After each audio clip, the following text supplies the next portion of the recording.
شریح بن حانی وہ اپنے وقت کے بڑے مشہور قاضی تھے. وہ کہتے ہیں کہ میرا والد جو ہے وہ رسول کریم صلی اللہ علیہ وسلم کی خدمت میں حاضر ہوا، اب وفد کے ساتھ آیا تھا میرے نبی وسلم کے پاس. تو نبی کریم صلی اللہ علیہ وسلم نے سنا کہ وفد کے لوگ، اس کے قبیلے کے لوگ اس کو ابو الحکم کی کنیت سے پکارتے ہیں، ابو الحکم کی کنیت سے. رسول کریم صلی اللہ علیہ وسلم نے بلا لیا اور پوچھا کہ بھئی یہ تیرے قبیلے کے لوگ تجھے ابو الحکم کیوں کہتے ہیں، کیا وجہ ہے اس کی؟ تو اس نے کہا اللہ کے رسول جی صلی اللہ علیہ وسلم، بات یہ ہے کہ میری قوم، میرے قبیلے کے لوگوں میں جب بھی کسی مسئلے کو لے کر اختلاف ہوتا ہے وہ اس اختلاف کو میرے پاس لے کر آتے ہیں فیصلہ کرنے کے لیے. اللہ کے فضل سے، اللہ کی توفیق سے میں جو فیصلہ کرتا ہوں نا، اس فیصلے پر دونوں فریق بڑے مطمئن اور راضی ہو کر جاتے ہیں، مسئلہ باقی نہیں رہتا، اختلاف ختم ہو جاتا ہے اور دونوں فریق راضی ہو کر جاتے ہیں. اس وجہ سے انہوں نے میری کنیت ابو الحکم رکھ دی ہے. آپ نے فرمایا کہ بھئی یہ تو بڑی اچھی بات ہے کہ تم فیصلہ کرتے ہو اور دونوں فریق مطمئن اور خوش ہو کر جاتے ہیں، یہ بات بڑی اچھی ہے، لیکن یہ کنیت اچھی نہیں ہے.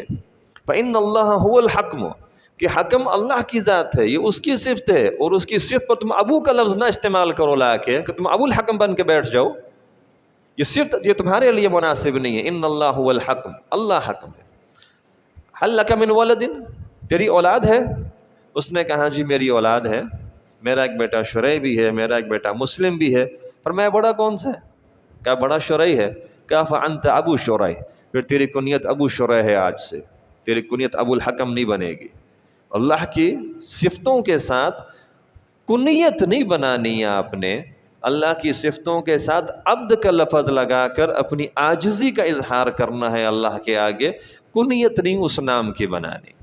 ابو الحکم نے فرمایا تیری کنیت ابو شریح ہے، تیری کنیت آج سے. پھر اسی طریقے سے محمد جو نام ہے، جب ہم اس محمد سے رسول کریم صلی اللہ علیہ وسلم کا نام مراد لیں تو پھر تو درود پڑھنا چاہیے، حق بنتا ہے. لیکن اگر اس محمد سے کسی عام بندے کا نام مراد لیں تو پھر وہاں پر درود نہیں پڑھا جاتا. اور ہمارے ہاں اس نام کو رکھنا اپنی اولاد کے لیے بڑا ہی لوگ معیوب سمجھتے ہیں کہ جی یہ نام اپنے بچے کے اوپر رکھ لیں، بچے کا نام رکھ لیں، بڑا معیوب سمجھتے ہیں. حالانکہ رسول کریم صلی اللہ علیہ وسلم کے دور میں صحابہ بڑی رغبت رکھتے تھے اپنے بچوں کا نام محمد رکھنے کے حوالے سے، اور رسول کریم صلی اللہ علیہ وسلم نے بھی اس بات کی ترغیب دلائی تھی کہ تسموا باسمی، میرا نام رکھ لیا کرو، میرا نام محمد ہے، میرا نام رکھ لیا کرو، لیکن میری زندگی کی حد تک لا تقتنوا بکنیتی، میری کنیت جو ابو القاسم ہے یہ کنیت تم استعمال نہ کرنا میری زندگی کی حد تک، بعد میں یہ کنیت بھی رکھ لینا. ابو بکر صدیق رضی اللہ عنہ بیان فرماتے ہیں ہم رسول کریم صلی اللہ علیہ وسلم کے ساتھ حجۃ الوداع کے موقع پر ہم نکلے تھے. ذوالحلیفہ کے مقام پر ہم پہنچے تو میری جو بیوی تھی وہ پیچھے سے حاملہ آ رہی تھی. یہاں ذوالحلیفہ پہنچ کر اس کے ہاں بچے کی پیدائش ہو گئی. اب جو بچے کی پیدائش ہوئی ہے ذی الحجہ کے حجۃ الوداع کے موقع کے اوپر، اس کا نام ابو بکر صدیق نے محمد رکھا. صدیق اکبر نے رسول کریم صلی اللہ علیہ وسلم کے زمانے میں اپنے بچے کا نام محمد رکھا. اور علی رضی اللہ عنہ نے بھی رسول کریم صلی اللہ علیہ وسلم کی وفات کے بعد اپنا بچہ جو ان کا پیدا ہوا، دوسری فاطمہ رضی اللہ عنہ کے علاوہ دوسری بیوی سے جو پیدا ہوا، اس کا نام بھی انہوں نے محمد رکھا. علی رضی اللہ عنہ نے بھی بیٹے کا نام محمد رکھا. تو یہ نام جو ہے اپنے بچے کا رکھنے کے حوالے سے اس میں کوئی قباحت نہیں ہے، یہ بڑا خوبصورت نام ہے، تو اس نام کو بھی رکھا جا سکتا ہے.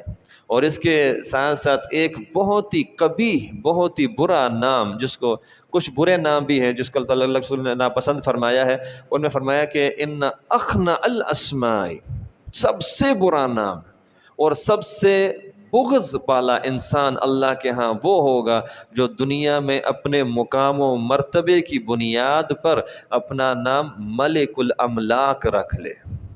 ملک الاملاک، بادشاہوں کا بادشاہ، جس کو ہماری دوسری زبان میں شہنشاہ کہا جاتا ہے، کہ جو اپنے آپ کے لیے یہ لقب استعمال کرے ملک الاملاک. فرمایا یہ سب سے برا اور بدترین نام ہے، اور اللہ کے نزدیک روز قیامت بھی یہ سب سے برا نام ہوگا، اور یہ بندہ سب سے برا انسان ہوگا جو اپنے آپ کو اس لقب کے ساتھ دنیا میں پکارنے کی ترغیب دلاتا تھا یا اپنے آپ کو چاہتا تھا کہ اس انداز سے اس کو پکارا جائے۔ تو اچھے نام جو ہیں وہ انسان کی شخصیت پر بھی اچھا اثر ڈالتے ہیں، اور برے نام اس کی شخصیت پر برا اثر ڈالتے ہیں۔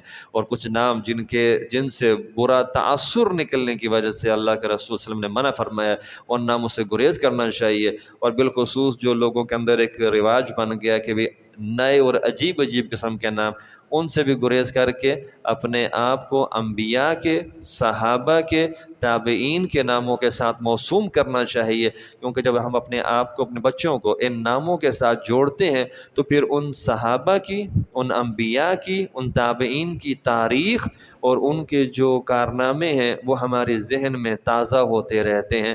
تو اللہ سے دعا ہے کہ رب ذوالجلال ہمیں نبی کریم صلی اللہ علیہ وسلم کی اس سیرت پر اور اس زندگی کے اس خوبصورت پہلو پر بھی عمل کرنے کی توفیق عطا فرمائے۔ وما علی الا البلاغ المبین۔